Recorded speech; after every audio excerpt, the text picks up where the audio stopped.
It's just a long journey. It's hard yards. You're just having to gradually earn your spurs. That's Nick Humphreys, Executive Chairman of HG, one of the largest software investors in Europe. If you ask Nick how he's developed such a high degree of focus on the software space, he'll tell you that the strategy emerged organically through decades of trial and error. We found we were able to generate superior returns, but with lower levels of volatility. Over the last several years, we've noticed a high degree of innovation in the private equity space. Sector focus and even hyper-sector focus, that is, focus on subsectors within sectors, is becoming more on strategy for more and more GPs around the world. Today on the show, I'll ask Nick to share his journey from generalist to specialist and how a deep, sustained focus on a single sector can yield surprisingly stable returns. And candidly, when you present that to clients, they like that. I'm Hugh MacArthur, head of Bain's Global Private Equity Practice, and this is Dry Powder. Nick, welcome to the show. Thanks very much for stopping by today. Thank you for having me, Hugh. I listen regularly on my runs in the morning, so I'm a big advocate. We appreciate that very much. First, I'd like to talk to you about the topic of sector specialization. I think you've been on a very interesting journey, and I'd really love to understand over the last couple of decades how you've developed such a high degree of focus on the tech sector, specifically software and tech-enabled services. What were some of the pivotal decisions that you had to take that really transformed your fund into such a leading-edge tech fund? If it's okay, I'll maybe take you slightly further back because that's really part of the story. I'm a techie, kind of nerdy guy. I grew up in a kind of Star Wars generation in the 70s and did computer science and electronics at university, came out of university in 1990 and went straight into private equity. And the first 3 or 4 years was a generalist, investing in any sector. And candidly, when you give somebody in the 20s kind of capital and say, go look at any sector, I'd produce the kind of results that you might imagine. And I remember going home to my wife and saying, I'm pretty sure I'm going to get fired at some point because my boss will kind of figure out that I've lost just about as much money as I've made. That was back in 93, 94. And I decided that the only thing I could do to have a chance of trying to be successful was to really narrow down and focus on one kind of thing on a personal basis. And given my background, I chose technology and in particular kind of software and IT services. So really that's what I've been doing exclusively since 94. I joined HG in 2001. I was essentially the tech guy focusing exclusively on those sectors then. This was just post the dot-com kind of boom and then bust. And frankly, what we found, particularly in Europe, was that there were really no other firms that were as focused as we were within this software investing arena. So between kind of 01 and 07, which is when I took over running HG, we just found out by experience over that 6-7 year period that tech was a growing sector, but also if you chose the right types of business model, you could back businesses that were safer, less volatile, less risky than general buyouts, but actually presented more upside return opportunity as well. We found we were able to generate superior returns, but with lower levels of volatility. And candidly, when you present that to clients, they like that. And so we decided to then double down on software and tech exclusively from about 2007, 2008 onwards. Something very interesting you said, Nick, is that, tech was less volatile and lower risk with higher returns. And I recall coming out of the 01 period that tech was kind of a dirty word in the private equity industry because the dot-com era had kind of exploded and the industry was much more comfortable investing in the meat and potatoes of industrial businesses and consumer businesses. And how did you come to the conclusion that software and services were actually less volatile and safer to invest in? Because that was not conventional wisdom in the early 2000s at all. You're right. The bottom line is that not all tech is lower risk and higher return. There are certainly patches of the sector that are very volatile. Candidly, I'd spent most of the 1990s investing in all of those types of software businesses. And when I was fortunate enough to arrive at HG and have the support of prior partners, I was able to take that decade's worth of experience and frankly work through where we'd made mistakes and try and figure out how we could avoid making those mistakes again and see frankly what was left and say, is there something where we've not made mistakes that is large enough to going to make some investments in? And when you work that through, particularly with the benefit of having the kind of boom and bust of like 97 through to 2001, we were able to figure out stuff that is now, I think, relatively obvious to most people, but at the time was relatively unusual. So for us, that was understanding that B2B software in mission critical areas on a subscription basis, not a one-off license basis, with very, very deep levels of intellectual property and data embedded into the kind of software. And lastly, businesses that had no customer concentration. So those kind of 4 or 5 characteristics I've just described became what we ended up calling the kind of HG sweet spot. And those characteristics have really been at the heart of everything that we've done for the last 20 years. And as I say, that's not unique now. I think it's well understood by quite a few people at this point, but it was relatively unique and completely unique, frankly, in Europe back in 2001. And do you use that thinking on kind of an ad hoc basis as deals come in the door? Or did you systematically map out all of the subsectors of the tech space with an eye toward which ones fit those 4 or 5 criteria the best and which ones don't? We had the belief that if you spent your time identifying subsectors that had the characteristics that we described, the sweet spot characteristics, there were likely to be multiple deals over time, but you had no clue when you're starting off on that journey when a deal would occur. What you did know that you were in a target-rich environment. If you were looking for certain elements of kind of healthcare software, then there would be multiple companies that had the characteristics we described. And over time, statistically, some of those companies would want some form of shareholder change. And when they did, we would have a deep understanding of the sectors and hopefully a good understanding of the management teams and of the businesses. So that's the strategy we adopted, to develop deep expertise in those end markets, to really try and understand the management teams in businesses we would invest in and also their competitors and their contemporaries. And over time, we hope that that would generate deal opportunities. So it's really a more proactive approach to sourcing and knowing what you want. You don't know exactly when the fish is going to be on the end of the line, but you know which ponds you actually want to fish in to maximize the potential for landing the right deal. Exactly. Yeah. You start to become much more like a strategic. So if we take tax and accounting software, which I view myself as being fortunate that I've spent the last kind of 20 years investing and concentrating on that sector. Candidly, my kids view me as probably one of the more boring people they've ever met as a result, but I've enjoyed it. But in tax and accounting, we've been investing in businesses in that sector for actually 17, 18 years. We've been researching the sector for over 20.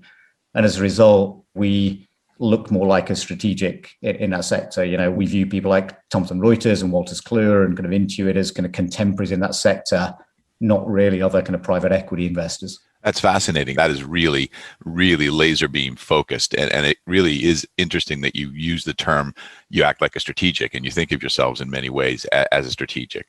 When you own these businesses, do you share operational best practices across the portfolio? Are you hyper verticalized within areas of software, or do you share things more transversally on how to maximize the value of these businesses with your portfolio folks? It's a really good question. And there are always elements to which the individual vertical has nuances that are very special. Within tax and accounting, for example, we have 8 or 9 different investments, and we've made literally hundreds of bolt-on acquisitions. So we have very, very deep vertical expertise. But the entire portfolio of investments that we have, so 38 investments, around about $60 billion enterprise value, they're all in B2B subscription software. And there are probably 70 to 80% of the operating practices that are kind of common across the different verticals. Obviously, if we had investments that were in lots of other sectors like industrials or retail or consumer, that wouldn't be the case. But because all of our investments are in B2B subscription software, probably 70 to 80% of the operational issues that are common. So yeah, we put a huge amount of time into getting our CXOs together, making sure that they really get on well with each other. Ultimately, what we're really looking to do is for them to kind of help each other. So we put a lot of time, a lot of effort, a lot of investment into ways in which we can kind of make that happen. When we make an investment, we can onboard the CXOs of those businesses into that community. Really, that's ultimately, we think, part of our special sauce is we've got 38 CEOs, 38 CXOs, 38 CISOs that are really kind of thinking about similar things and sharing best practices between themselves. So the portfolio company executives really do interact, and you encourage that both in a structured way and in an informal way. This is not the annual get together over drinks and dinner with all of the CXOs to celebrate success. It's much more of an ongoing drumbeat of what can we learn from each other. Yeah, we do like getting together for dinners, and we used to like that anyway. Obviously, in the kind of last 12 months, that's not really been very possible, but it's really a much more regular, it's really kind of weekly cohorts. We manage an online community, which we call Hive, as in Beehive. And, that community is like a private kind of Facebook, if you want. It's about 170 people from our portfolio companies. And they're sharing content with each other. We're moderating and sharing some content from ourselves as well. We hold very regular kind of, best in class talks between them. So we're doing that across probably, I think, around about kind of 10 different functional areas. As I say, chief information security officers is a very key one, with cyber being such a kind of prevalent and big issue. Again, that world is moving so fast that it's hugely helpful to our portfolio to have somebody within HG who is full-time, who's an ex-CISO himself, who focuses on that full-time on our staff, if you want. And then, 38 CISOs within our portfolio that know each other, that benchmark to each other, that share information very, very regularly, literally kind of daily and weekly. Nick, we spend a lot of time in our private equity annual report this year talking about the evolution of the private equity industry itself. And it seems to us at Bain that there's been a lot of innovation, increasing specialization with funds such as yourself.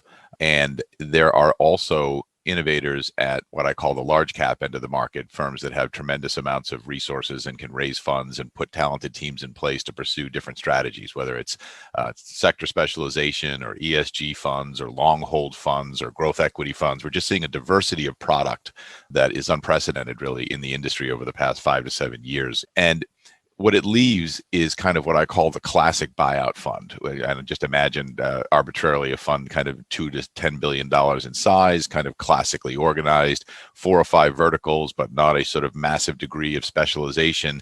And a lot of those funds we're talking to are wondering, well, is this an offensive opportunity for me to get more specialized, or is this a defensive opportunity because I could be in trouble if I don't? What do you think it would take for what I'm calling a classic buyout fund to transition to be a more specialized fund, say along a sector basis, the way you've done? It's a difficult one for me to comment on. I'm a big believer that there's not one way to be successful. It's all about your own culture and the way you apply it. For a firm that was thinking about moving from generalist to specialist, our experience at least is that it's just a long journey. There's no short circuits. I don't think there's any way that you can do 30 or 40 or 50 software deals or do 10 or 15 deals in the tax and accounting software space in a 6 or a 12 or an 18-month period. Even if you can kind of hire an entire team and that team is incredibly productive in terms of doing new investments, I've not yet found a way in which you can short circuit a typical 3 to 5 year private equity hold into kind of 12 months. I mean, there just takes time to create value, particularly in the current market where prices are high. And so, even if you could hire a great team instantly and that team were deploying lots and lots of capital in a 12 to 24 month period, which, by the way, I suspect would scare the LPs quite a lot, quite rightly. You've then got a 3 to 5 year minimum elapse period to kind of prove that what you've done is successful. So even if you start now with infinite resources and an infinite hiring capacity at 6 to 7 years to kind of start to prove that what you've done is successful. Yeah, it makes sense, Nick. We always talk about private equity as being the industry that it takes the longest to actually demonstrate whether you're winning or whether you're losing, but it does take years to figure these things out. Yeah. We know it's also cyclical as well. So frankly, I think it's relatively easy for somebody to become a software investor in 2014 and prove in 2017, 18, 19 that they're making 2 or 3x their money. Candidly, my dog could probably have invested in private equity software in 2018 or 2017 and made some kind of return. I think what really matters is, did you make investments in 2006, 7 at the peak of the last market that proved to be good investments in 2010 when you exited them 4 years later? Could you make good investments, pre-COVID that have proven to be good investments post-COVID? I suspect we're going to have some tail off in the, software and tech market because we're at a 12, 13-year high at the moment. I think, we will have a cycle and that cycle will probably be lower in X years' time than it is now. And obviously our job for our LPs is to prove that we can kind of make money through all cycles, through all vintages with low volatility. And that just takes time to prove, I think. I totally agree. I mean, obviously, understanding a sector well enough to know what to choose that is either COVID resistant or recession resistant and certainly can survive in volatile times comes with experience and is the ultimate proof point of what makes successful investing in any sector. And it also sounds like your dog is far more intelligent than my two golden retrievers, by the way. On the next episode of Dry Powder, we'll see how HG swiftly adopts the latest breakthroughs in advanced analytics, AI, and machine learning. We think it's absolutely the heart of the next generation of DD, of operation improvement in portfolio companies, generating higher revenues, etc. And we've invested hugely in it. I'm Hugh MacArthur. Thank you for listening.